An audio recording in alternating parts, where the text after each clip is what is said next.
Mini ব্লগটা হলো পয়লা বৈশাখের দিনের মিনি ব্লগ। সেদিন সকাল সকাল উঠে সমস্ত কাজ সেরে মাথা ঘষে স্নান করে নতুন নাইটি পরে নিয়েছিলাম। খাওয়া দাওয়ার পর চলে এসেছিলাম সিঁড়িতে। এই রইল আমাদের ছাদ। সিঁড়িতে বসেছিলাম কারণ হাতে পায়ে নেল পেন্ট লাগাবো। প্রথমে পায়ে লাগিয়ে নিয়েছিলাম যে এই রেড কালারের নেল পেন্ট, তারপর জাম কালারের একটা নেল পেন্ট লাগালাম।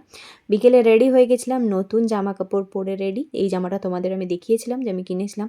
এসেছিলাম বাড়ি, তারপরে গিয়েছিলাম মায়ের সাথে, মাসির সাথে হালখাতা সারতে। তোমরা সকলেই জানো পয়লা বৈশাখের দিন সবাই নতুন পরার চেষ্টা করে। মা পরেছিল এই নতুন শাড়িটা আর মাসি পরেছিল ওই কুর্তিটা।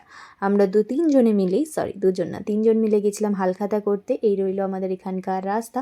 ওইখান থেকে আমি ডাইরেক্ট চলে গেছিলাম আমার এক আন্টির বাড়ি, আন্টির দোকানে।